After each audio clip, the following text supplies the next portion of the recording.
Dear students, आज हम लोग प्रश्नावली 1.2 को देखेंगे। प्रश्नावली 1.2 की क्वेश्चन नंबर 1 में कहता है निम्नलिखित संख्याओं को अभाज्य गुणनखंडों के गुणनफल के रूप में व्यक्त कीजिए। इसमें पहला दिया हुआ है 140, दूसरा दिया हुआ 156, 3825, 5005 और 7429।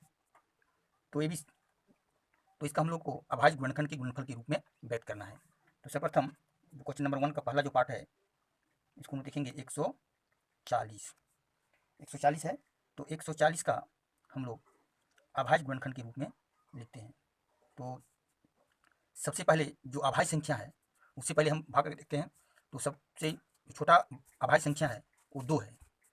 2 इसलिए है कि एक न भाज्य संख्या है और ना ही अभाज्य संख्या है, इसलिए हम सबसे पहले 2 से 140 में भाग लग जा रहा है तो 2 से भाग देते हैं 140 में, तो आता है 70। फिर 2 से देंगे तो हो जाएगा 35।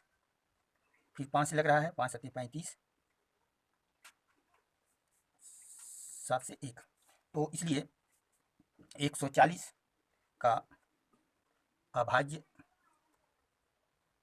गुणनखंड कितना हो जाएगा?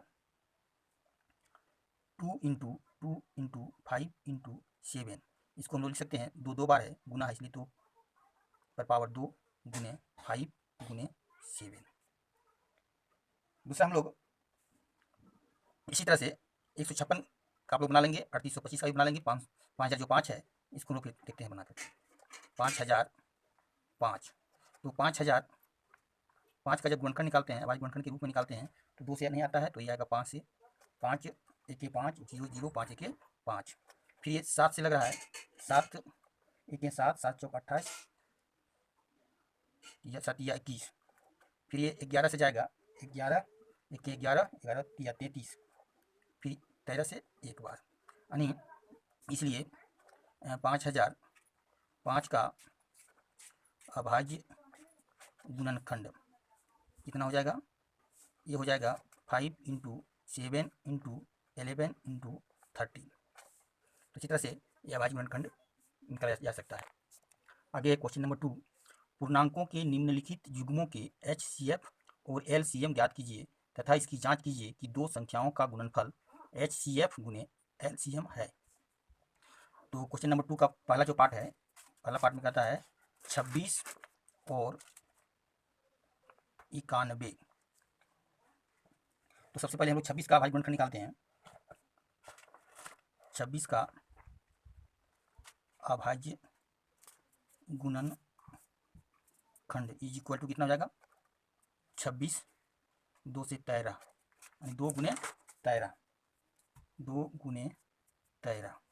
91 का अभाज्य गुणनखंड निकालेंगे तो कितना जाएगा?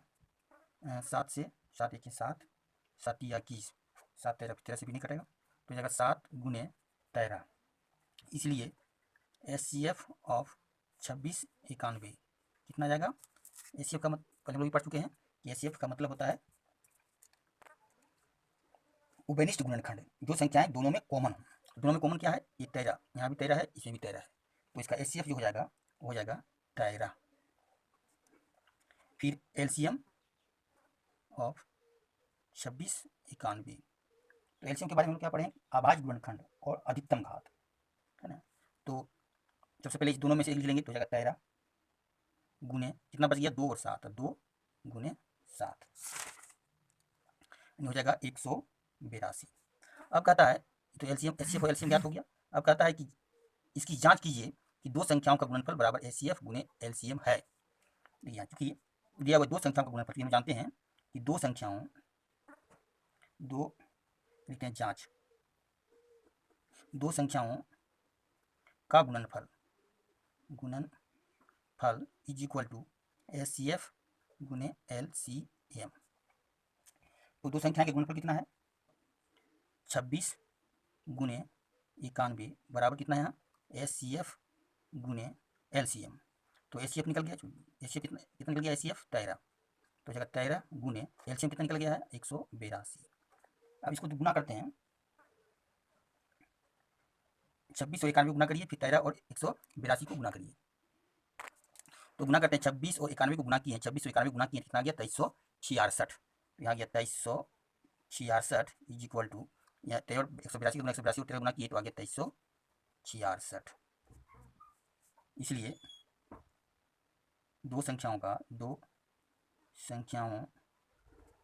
का गुणनफल बराबर LCM गुने SCF जांच होगी।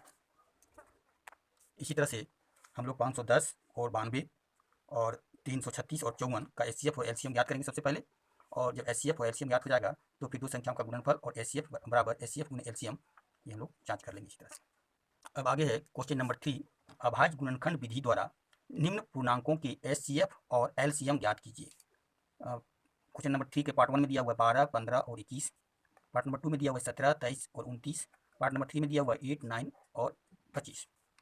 तो ये तीन में से हम लोग एक हल करेंगे, शेष दो आप लोग अपने से हल कर लेंगे। पहला है 12, 15 और 21। तो 12 का हम लोग गुणनखंड के रूप में लिखते हैं तो 2, 6, 2, 3। 15 का लिखेंगे तो निकालेंगे तो कितना जाएगा 3, 5, 15। फिर 21 का निकालेंगे तो कितना जाएगा 3, 7, 21। यानी 12 का अभाज्य गुणनखंड कितना प्राप्त हो गया 2 गुने 2 गुने 3। इसको हम लिख सकते हैं 2 पर पावर 2 गुने 3। 15 का अभाज्य गुणनखंड कितना जाएगा 3 गुने 5, और 21 का कितना आ गया 3 गुने 7। सबसे पहले हम लोग इसका निकालेंगे, इसलिए SCF ऑफ 12, 15 और 21 का कितना गया, ये तीनों में उभयनिष्ठ क्या है और उसका न्यूनतम घात। तो तीनों में उभयनिष्ठ आपका यहाँ 3 है, यहाँ भी 3 है, यहाँ भी 3 है और यहाँ भी 3 है, और घात इसका 1 है यानी 3। अब इसी तरह LCM निकालेंगे, LCM ऑफ 12, 15 और 21। तो LCM क्या हम देखते हैं, LCM देखते हैं अभाज्य गुणनखंड और अधिकतम घात। अर्थात हम ये भी कर सकते हैं कि जो ये तीनों में मिल रहा है उसको एक बार लिखेंगे, यानी 3, 3, 3, 3 मिल रहा है, इसको एक बार लिखेंगे। उसके बाद जिसका अधिकतम घात है, जैसे 2 या 2 है, 2 का अधिकतम घात कितना है 2 पर पावर 2 गुने 5 है, पर 1 है कुछ नहीं तो 1 है, फिर आगे है 7। इसको गुना करेंगे तो कितना जाएगा 420। यही हो गया आंसर। इस तरह से हम लोग 17, 23, 29, 8, 9 और 25 का अभाज्य गुणनखंड विधि द्वारा SCF और LCM ज्ञात कर लेंगे। अब आगे देखेंगे हम लोग क्वेश्चन नंबर 4। इसमें कहता है SCF of 306, 657 is equal to 9 दिया है, LCM ऑफ 306, 657 ज्ञात कीजिए। यानी SCF इतना और इतना दो संख्याओं का दिया हुआ 9, तो LCM दोनों संख्याओं का ज्ञात करना है। तो इसमें हम लोग इसको हल करेंगे तो इसमें देख सकते हैं हम लोग कि पहली संख्या क्या दिया हुआ है, पहली संख्या इज इक्वल टू है 306। दूसरी संख्या कितना है, तो दूसरी संख्या इज इक्वल टू 657। पहला इसको मान सकते हैं या इसको मान सकते हैं, यानी एक पहली संख्या है और दूसरा दूसरी संख्या है। और इसमें दिया हुआ है SCF इज इक्वल टू दिया हुआ है 9। तो हम लोग जानते हैं, यहाँ लिख सकते हैं कि हम जानते हैं कि पहली संख्या गुने दूसरी संख्या बराबर क्या होता है SCF गुने LCM। पहले पढ़ चुके हैं। तो पहली संख्या कितना दिया हुआ है 306 गुने दूसरी संख्या कितना दिया हुआ है 657 इज इक्वल टू SCF दिया हुआ है कितना 9 गुने LCM नहीं दिया हुआ है। तो इसलिए हम लिख सकते हैं कि LCM बराबर क्या हो जाएगा 306 गुने 657 बटा 9। अब 9 से इसको काटेंगे 306 में तो 34 बार में कट जाता है, यानी 34 गुने 657 को गुना करेंगे तो कितना जाएगा 22,338। ये हो गया आंसर। इसके लिए हम लोग 2-3 सूत्र को भी आज रख सकते हैं।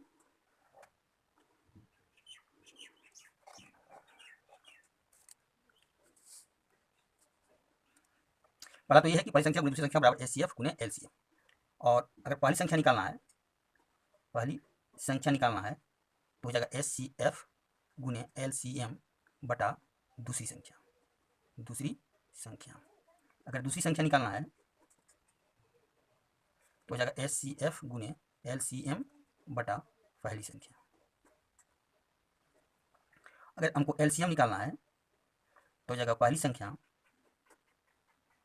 गुने दूसरी संख्या बटा HCF। HCF हमको निकालना है तो क्या हो जाएगा, पहली संख्या गुने दूसरी संख्या बटा LCM। मतलब इसी से पहली संख्या गुने दूसरी संख्या बराबर HCF गुने LCM होता है। तो इसी से हम लोग कितना तक निकाल दिए, सूत्र 1 2 3 4, है ना। तो इसको इस सूत्र को आप लोग याद कर लेंगे। आगे देखेंगे हम लोग क्वेश्चन नंबर 5। क्वेश्चन नंबर 5 कहता है जांच कीजिए कि क्या किसी प्राकृतिक संख्या n के लिए संख्या 6 पर पावर n यानी 6 पर घात n अंक 0 पर समाप्त हो सकती है। तो इसको समझने के लिए हम इसको उदाहरण के रूप में भी समझ चुके हैं। देखिए यहाँ 6 पर पावर n है, यानी 6 पर पावर अगर हम 1 करते हैं तो कितना हो जाता है, 6 आता है। 6 पर पावर अगर हम लोग 2 करते हैं तो कितना जाता है, 6 गुने 6 यानी 36 हो जाता है। 6 के पावर 3 करते हैं तो कितना जाएगा, 6 गुने 6 गुने 6 यानी कितना जाएगा 216। 6 पर पावर 4 करते हैं तो इसी तरह से बढ़ते चला जाएगा, है ना। यानी अगर हम देखते हैं अंक 0 पर समाप्त होती है तो यहाँ कितना आ रहा है 6, यहाँ कितना आ रहा है 6, यहाँ कितना आ रहा है 6, इसी तरह से जा रहा है। यानी हम लोग देख रहे हैं कि 0 अंत में नहीं आ रहा है, समाप्त 0 से नहीं हो रहा है। अर्थात हम लोग कह सकते हैं कि इसके हम लोग ये भी जानते हैं कि कोई भी संख्या अगर 0 से समाप्त होती है, जैसे मान लीजिए 10, तो 10 से समाप्त 10 है, 10 में कितना 0 पर समाप्त हो रही है, तो ये संख्याएँ क्या होगी, ये संख्याएँ 5 से पूर्णतः विभाजित होगी। यहाँ देखिए 100 लेते हैं, यहाँ भी 0 से समाप्त हो रही है तो ये भी संख्या क्या होगी, 5 से विभाजित होगी। अर्थात कोई भी संख्या अगर 0 से समाप्त हो रही है, 0 पर समाप्त होती है तो संख्याएँ 5 से पूर्णतः विभाजित होगी। यानी कहने का मतलब है कि इसका जो गुणनखंड है, अगर इसका गुणनखंड अगर निकाला जाए 36 का गुणनखंड, 216 का गुणनखंड, 6 का गुणनखंड, अगर एक गुणनखंड में अभाज्य गुणनखंड में से अगर 5 कोई अगर संख्या आ रही है तो वो संख्याएं 0 पर समाप्त होगी। तो हम यहाँ लिखेंगे कि दी गई संख्या 6n, अब इसका 6 का अगर हम अभाज्य गुणनखंड के रूप में लिखते हैं कितना आएगा, 2 गुने 3 का होल घात n, यानी इसको हम लिख सकते हैं 2 पर घात n गुने 3 पर घात n। ये लिखेंगे इसलिए चूंकि दी गई संख्या के अभाज्य गुणनखंडन में 2 गुने 5 नहीं है, अतः ये संख्या n के किसी भी मान के लिए 0 पर समाप्त नहीं होगा। यदि अभाज्य गुणनखंड 2 गुने 5 आया था तो ये क्या है, 0 पर समाप्त होता। लेकिन क्या हो रहा है कि ये जो 6 का अगर अभाज्य गुणनखंड निकालते हैं तो 2 गुने 3 आ रहा है, यानी जब 2 गुने 3 आ रहा है इसका मतलब है कि 2 गुने 5 नहीं आ रहा है, और जब 2 गुने 5 नहीं आ रहा है तो ये संख्याएं n के किसी भी मान के लिए 0 पर समाप्त नहीं होगा। अगला छठा क्वेश्चन है, व्याख्या कीजिए कि 7 गुने 11 गुने 13 जोड़ 13 और 7 गुने 6 गुने 5 गुने 4 गुने 3 गुने 2 गुने 1 प्लस 5 भाज्य संख्याएं क्यों है। तो देखिए यहाँ फिर से समझिए, भाज्य संख्या तो भाज्य संख्या क्या होती है, यानी वैसी संख्याएं जो एक और स्वयं के अलावा किसी अन्य संख्याओं से भी विभाजित होती है तो वही संख्याएं भाज्य संख्याएं कहलाती है। जैसे उदाहरण के लिए अगर हम लेते हैं 4 ले रहे हैं, 6 ले रहे हैं, 8 10 और यहाँ ले रहे हैं 9 5 7। देखिए 4 एक और स्वयं मतलब एक 4 एक से भी 4 कट रहा है, 2 से भी कट रहा है और 4 से भी कट रहा है, तो एक और स्वयं के अलावा 2 से कट रहा है तो ये भाज्य संख्या होगी। 6 भी क्या है, 1 से भी कट रहा है, 2 से भी कट रहा है, 3 से भी कट रहा है, 6 से भी कट रहा है तो ये भाज्य संख्या है। 8 1 से भी कट रहा है, 2 से भी कट रहा है, 4 से भी कट रहा है और 8 से भी कट रहा है, भाज्य संख्या 1 से कट रहा है, 2 से कट रहा है, 5 से कट रहा है और 10 से कट रहा है, इसलिए भाज्य संख्या हो गया। 9 भी क्या है कि 1 से कट रहा है, 3 से कट रहा है और 9 से कट रहा है। अब 5 देखिए, 5 1 और 5 इसके अलावा किसी से नहीं कट रहा है तो ये क्या हो गया, 5 हो गया, ये हो गया आपका अभाज्य संख्या। ये भी 1 और 7 के अलावा और किसी से भी नहीं कट रहा है तो ये हो गया आपका अभाज्य संख्या, है ना। तो यहाँ भाज्य संख्या क्यों है ये हमको दर्शाना है, ठीक है। तो इसके लिए हम लोग यहाँ लिखेंगे कि दी गई संख्या कितना दी गई है, प्लस संख्या दी गई है 7 गुने 11 गुने 13 प्लस 13। इसको देखिए हम यहाँ से यहाँ तक में क्या, यहाँ प्लस इधर देखेंगे और प्लस इधर देखेंगे, तो प्लस इधर कितना, यहाँ भी 13 है, यहाँ भी 13 है, तो 13 को हम कॉमन ले लेंगे। कितना बचेगा यहाँ, 7 गुने 11 प्लस 13 कॉमन लिए, यहाँ कितना बच गया 1। यानी ये संख्याएं जो है वो 13 से भी विभाजित है। ठीक है, चूंकि दी गई संख्या 13 से विभाजित है,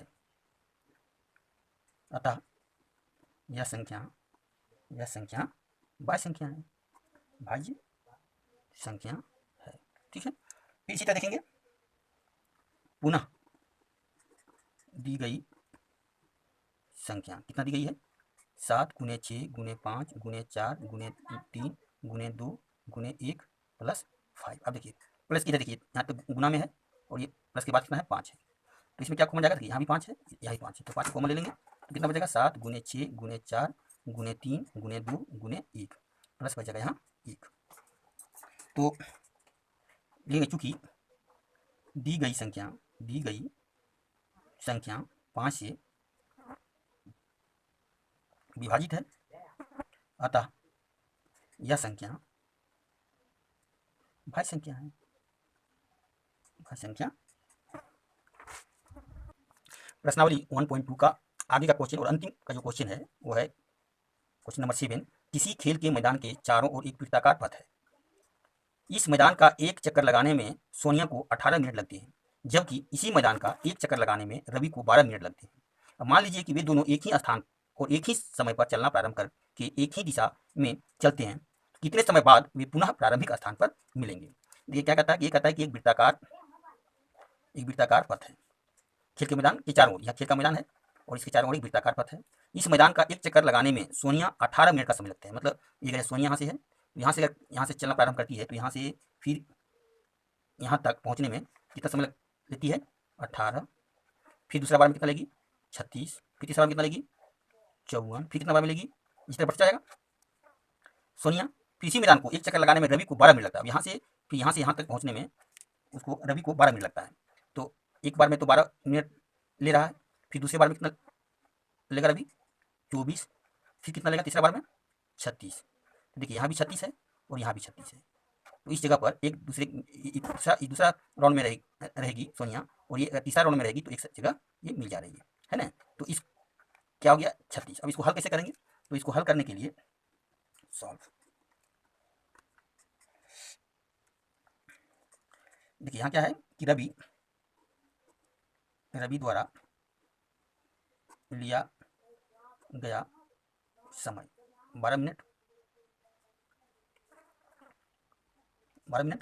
और सोनिया द्वारा लिया गया समय 18 मिनट।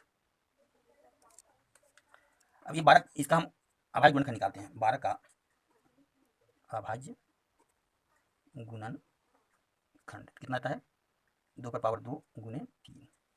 18 का हम अभाज्य गुणनखंड निकालेंगे तो आ जाएगा 2 × 3 पर पावर 2। इसलिए 12 तथा 18 का एलसीएम निकाल देंगे तो कितना जाएगा एलसीएम हम लोग क्या पढ़ रहे हैं कि एलसीएम में क्या है कि अभाज्य गुणनखंड और अधिकतम घात है ना, अभाज्य गुणनखंड और अधिकतम घात। तो यहाँ 2 पर पावर 2, यहाँ 2 है, कितना अधिकतम घात है 2 पर पावर 2 और इसमें कितना है 3, यहाँ है 3 पर पावर कुछ नहीं 1 है, 3 पर पावर 2, 3 पर पावर 2 यानी हो गया 4 गुने 9 यानी कितना गया 36। इसलिए 36 मिनट बाद सोनिया तथा रवि पुनः मिलेगा। ये आंसर, यानी ये दोनों का हम लोग को एलसीएम निकाल देना है। जो एलसीएम आएगा उतना समय के बाद ये दोनों पुनः एक स्थान पर मिलेंगे। कोरोना वायरस की इस वैश्विक महामारी में लॉकडाउन के दौरान घर में रहकर ही परीक्षा की तैयारी बेहतर ढंग से कर रहे होंगे, इसी आशा के साथ आप सब छात्र छात्राओं को बहुत बहुत धन्यवाद।